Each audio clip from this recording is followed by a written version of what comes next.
Washington, Reuters. Canadian Foreign Minister Chrystia Freeland said on Wednesday that good progress has been made at the NAFTA trade talks on the key issue of auto rules, though the threat of proposed U.S. steel and aluminum tariffs coming into force next week clouded the mood.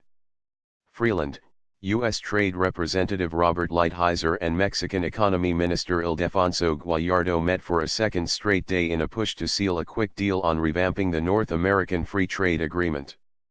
Either is a very strong, very committed, good faith effort for all three parties to work 24/7 on this and to try and reach an agreement, Freeland told reporters after talks with Lighthizer.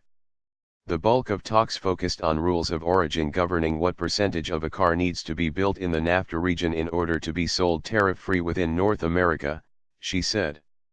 I think we made some good progress. We trademark very much working on a set of proposals based on the creative ideas the US came up with in March, and I think there was good constructive progress, she added. The ministers are expected to meet again on Thursday.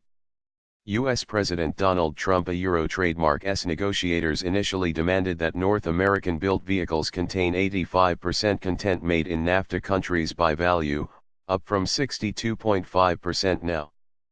But industry officials say that has been cut to 75%, with certain components coming from areas that pay higher wages.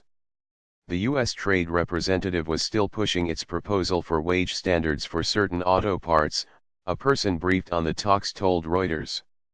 This plan would set the overall regional content requirement for autos at 75%, but would provide more credit toward reaching that goal for final assembly and manufacturing of certain high-value parts like engines in higher wage areas paying around $15 an hour, the source said. Some lower-value parts and materials would qualify for 70% and 65% regional thresholds, the source added. The plan aims to preserve high-value production in the United States and Canada and put upward pressure on auto industry wages in Mexico. Tariff, sunset obstacles. Freeland said Canada remained opposed to the U.S. idea of introducing a sunset clause that would allow one of the three NAFTA members to quit the pact after 5 years. Our view is that this is absolutely unnecessary, she said, noting that NAFTA already contained a withdrawal mechanism. Stakeholders argue that putting such a clause in place would create uncertainty for investments. Mexico trademark's negotiators are also unhappy about having to deal with the steel tariff threat in parallel with the NAFTA negotiations, a Mexican source said. The sunset clause likewise remained a sticking point, the source added. Freeland reiterated Canada trademark's opposition to the proposed U.S. steel and aluminum duties.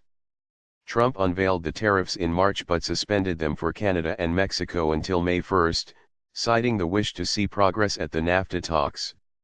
Canada trademark's position has been clear from the outset, and that is that Canada expects to have a full and permanent exemption from any quotas or tariffs, Freeland said.